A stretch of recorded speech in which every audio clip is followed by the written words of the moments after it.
You'll have to forgive me for the wind. The cicadas were so bad earlier, they're still going on. It's a little later in the evening and the wind picked up. We had a storm front move in a little bit ago. No rain, just a lot of wind.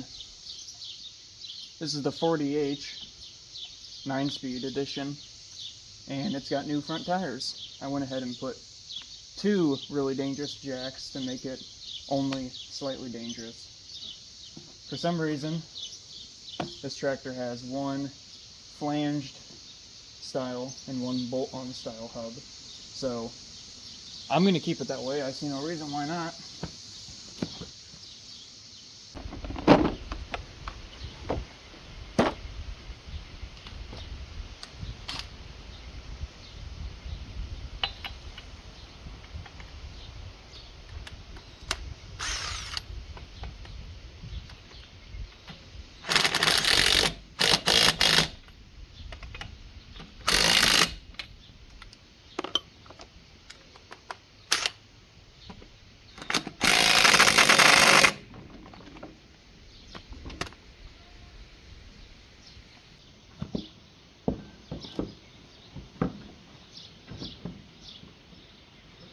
There's a trick to this.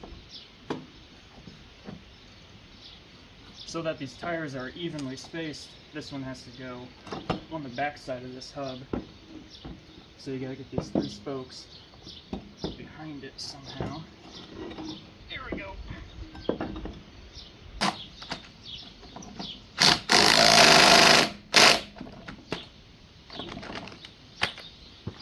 That's the problem, child.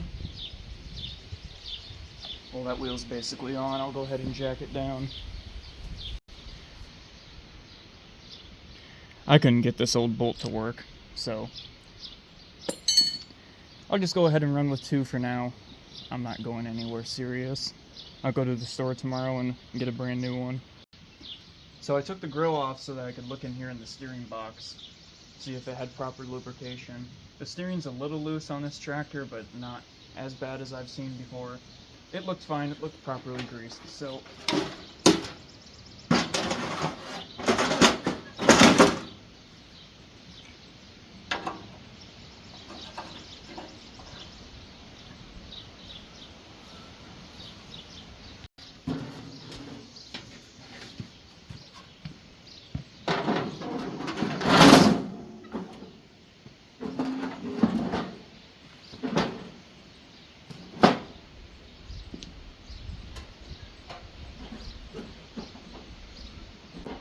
this hood gives me more problems to put on.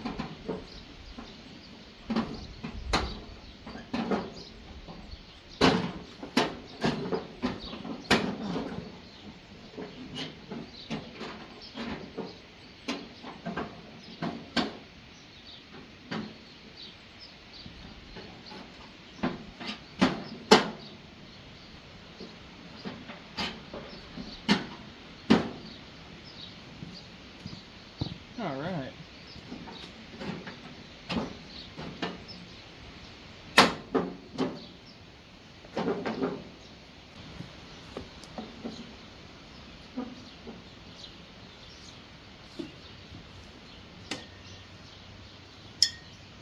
I know I said in the last video I didn't like this straight pipe, and I still have to admit that I don't. But surprisingly enough, when I run a muffler on this tractor, it's louder. Put the straight pipe on and it gets quieter. And I wear ear protection, so it's not that big of a deal, so it's had the straight pipe on it for a few months now. So as you can see, this is not the tire that was on the tractor when I bought it. This is a spare 2438 that I had lying around. Threw it on here because this tire was getting really bad.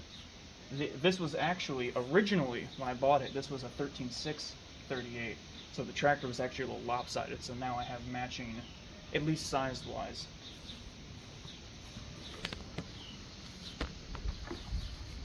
I also had a rebuilt H starter sitting on the shelf.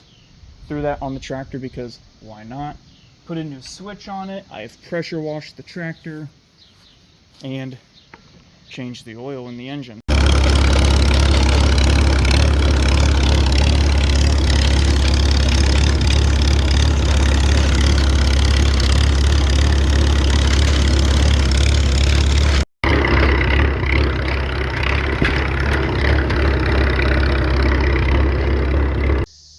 So it's a few weeks after the last clip, and this tractor did a lot of raking over first cutting hay.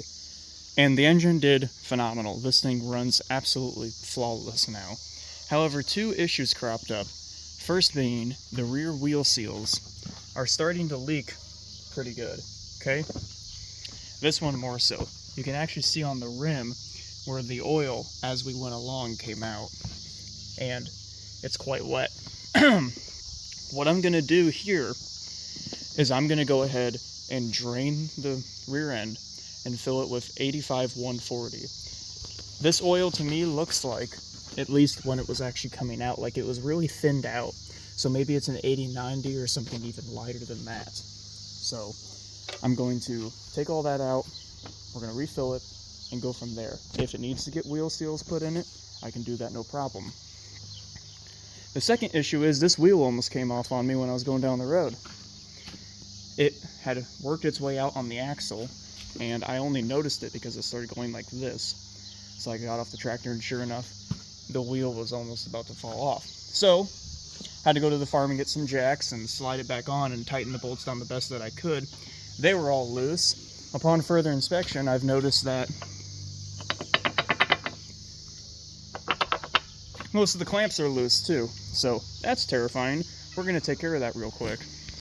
So I've got my torque wrench with its factory extension, aka a jack handle.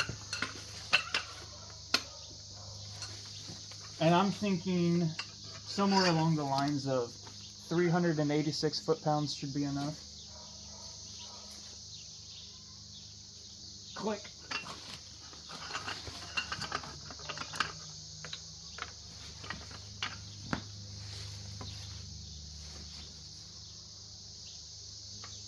Click. That one was 388. See if I have enough room to even do this.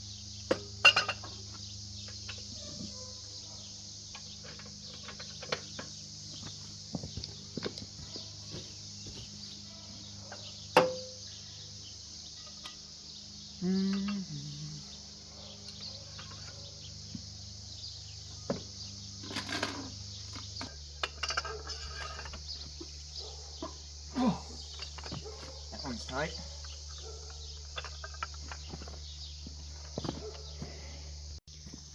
I've got all four of those bolts tightened up. I'm going to go ahead and start on all of these clamps.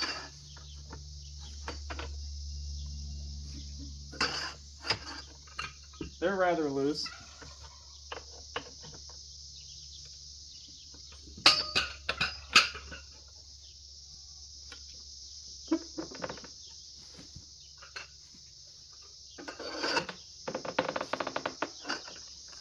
Very nice.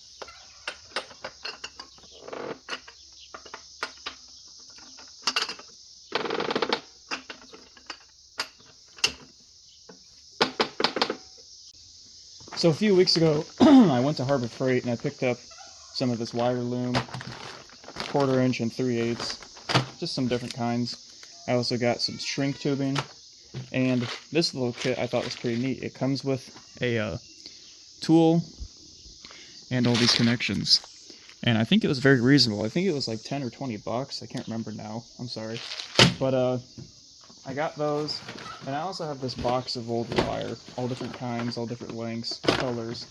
So with all this together, we're going to go ahead and completely rewire that tractor. This tractor really doesn't have any of the original wiring on it anymore. It has a little bit over here, back where the starter switch would have been. Well, it still is, but I had to go ahead and replace that. It has no generator, so I've got a 44H that I'm going to rob the generator off of and put a belt on it. It has a regulator, voltage regulator that mounts on it already, so I'm going to put that on, wire it into the system, run new wires here, because this is just, flopping around. I'm going to wire a new lead into the switch for the ignition. I'm also going to put wires back in the box. Currently there's nothing in there. There's just a bunch of old wires hanging out. I'm going to get the amp gauge working, get the light switch working, and actually wire a new set of lights onto this as well. Back here it does have this rear work light, and it does have a wire that runs to nothing. I don't know. I would like to be able to use it. I'm not going to be able to use the specific one. It's very badly damaged. But I'd like to put a different light on this so that I could have rear work lights at some point. But I don't do any work at night, so it's really not a big deal for me to have that. But sometimes when I'm going down the road during the daytime, or even when it's getting closer to dusk, I do like to have headlights. Okay, I'm back from the store with some gear oil and general wanderings around. I think there's a little bit of water in the case. Just a little bit. That's joyous. I don't even know what that is. Is that oil?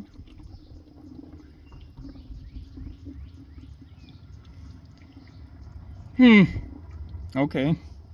Sure. Okay, I didn't film it, but I went ahead, got everything drained out of both plugs.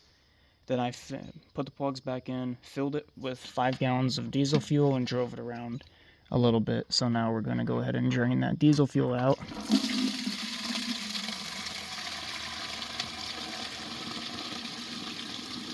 So you don't really have to do the part of putting diesel in it and driving it around.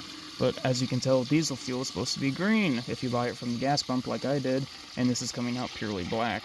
So all this is going to do is just help flush out the rear end and transmission and try to get some of that gunk loosened up and out, so that when you put fresh in it, it doesn't immediately turn that fresh into just goop.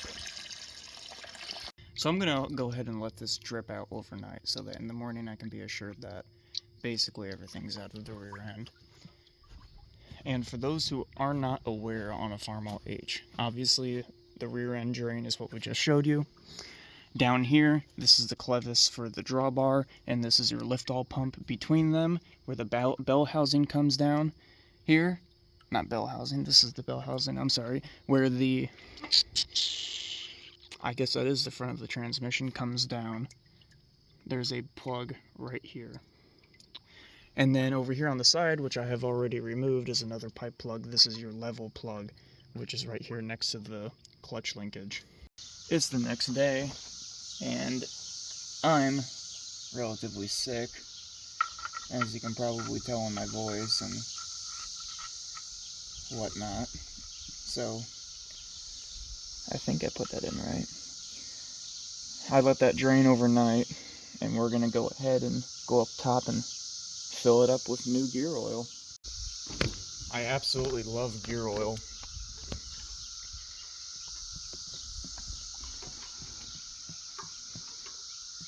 So we're going to go ahead and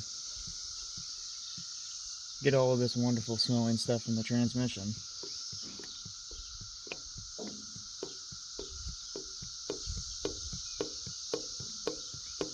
Well, as you can see, we got up to our fill plug, and after only a minor amount of spillage on the footplate, it has taken 6 gallons, and the transmission should be full of fresh fluid.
So it's been a few hours and I finally have the tractor completely rewired.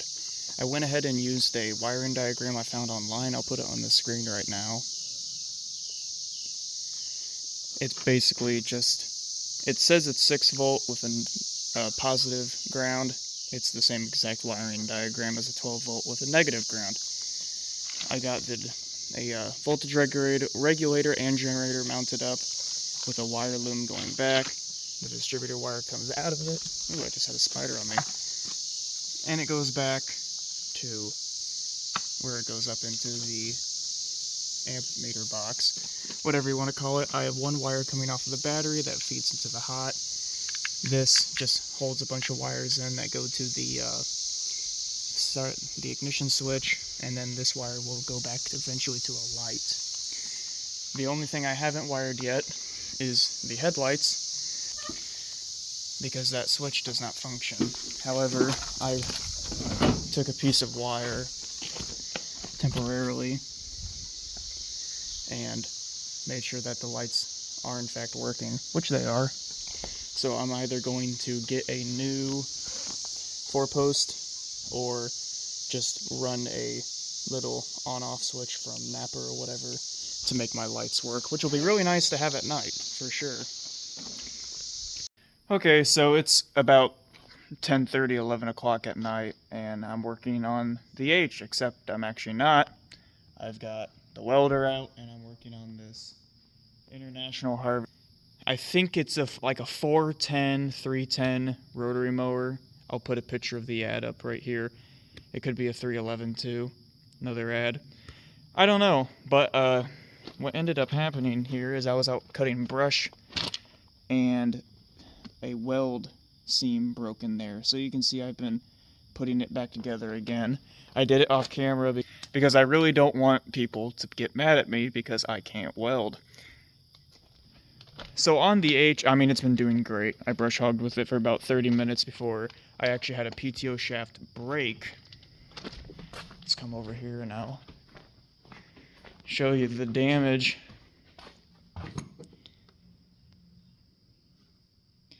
Can you believe that? But it's been about 95 degrees with humidity here in central Illinois, and I like to work early in the morning and late at night when we're having this. So the lights on the H, I mean, they are bright as can be. Look at that. Those LEDs are great. I'm actually going to order another one because I bought this off of a Parts H. I did not build or buy this. I'm going to order another one of these and replace this rear light because I like it so much. So yeah, we're trying to get this fixed. In the morning I'll have to take that PTO shaft in to get it repaired and buy some consumables. I need to do a oil change on the 806 and do a little bit of work on that 1650 over there. That'll be another video if I actually get around to filming it. Let me film some of this welding. Okay, I turned down the welder a little bit and I don't have much to go. I'm just gonna touch up a few.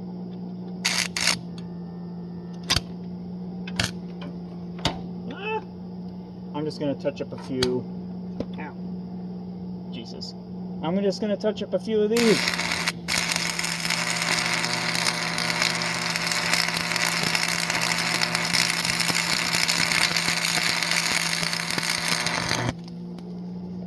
Not on fire yet. Yeah, there's still a hole in there. I had to get it really hot to penetrate that metal and I blew a hole through it, so I'm trying to fill it back in again.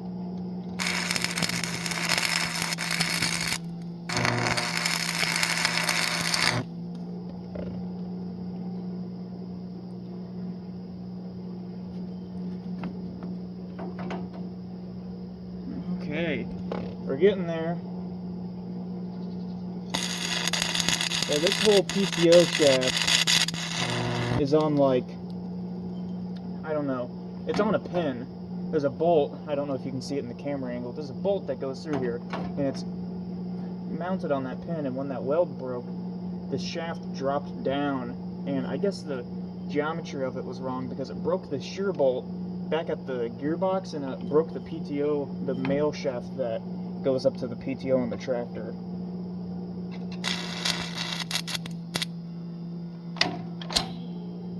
Oh. Okay, I'm done. As you can see with those LEDs, it really brightens up everything. That's your mowing again.